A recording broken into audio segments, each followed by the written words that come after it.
Brigadier general Azmi এবং Michael চাকমাকে অপহরণ করে গুম করে রাখা হয়, সেই সময়ে এই দুইজনের সহ মিস্টার সরওয়ার হোসেন তিনজনে ওই ডিজিএফে কর্মরত ছিলেন না, অর্থাৎ তাদের পোস্টিং হয় নাই। মিস্টার আজমি যে ঘরে আটক ছিলেন সেই ঘরের বর্ণনাও দিয়েছি।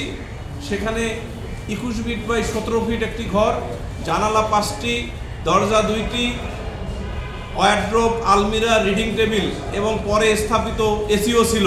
আজকে মাননীয় ট্রাইব্যুনালে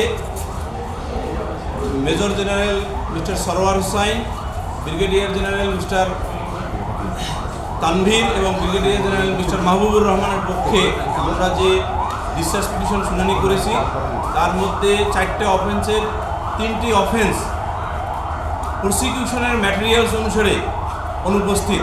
সেটা হলো ব্রিগেডিয়ার জেনারেল তানভীর এবং মাহবুবুর রহমান যে সময়ে জয়েন করেন নাই ডিজিএফে, অর্থাৎ ডিজিএফে চাকরি হিসেবে তার জন্মের আগেই সংগঠিত অপরাধের জন্য তাদেরকে এই মামলায় দায়ী করা হয়েছে।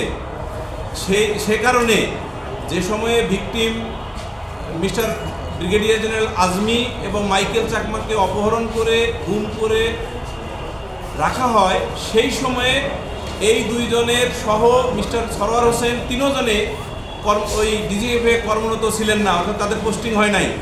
পৃথিবীর কোনো আইনে জন্মের আগের ক্রিমিনাল রেসপন্সিবিলিটি ইম্পোজ করা যায় না, এবং সেটা আমাদের সাবমিশনে আমরা মনে করি যে মাননীয় ট্রাইব্যুনালকে পরিষ্কারভাবে বুঝিয়ে দিয়েছি যে প্রসিকিউশনের ম্যাটেরিয়ালস অনুসারে তারা তিনজনে অ্যাবডাকশনের সময় যেহেতু ডিজিএফে কর্মরত ছিলেন না, অ্যাবডাকশনে অনুপস্থিত তাদের কোনো ইনভলভমেন্ট নাই এবং অ্যারেস্টের ক্ষেত্রে নাই, অর্থাৎ ইনভলভমেন্ট অ্যারেস্টের ক্ষেত্রে নাই। একই সাথে যে সকল রেলিভেন্ট উইটনেস সাক্ষী হিসেবে তাদের জবানবন্দি আনা হয়েছে প্রসিকিউশন ম্যাটেরিয়ালসে, তাদের জবানবন্দিতেও এই তিনজন আসামির বিরুদ্ধে কোনো টর্চারের অভিযোগ নাই।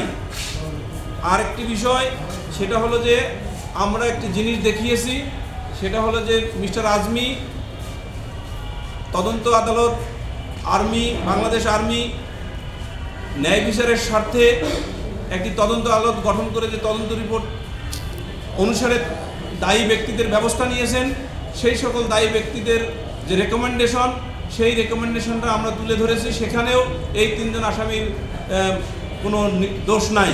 একই সাথে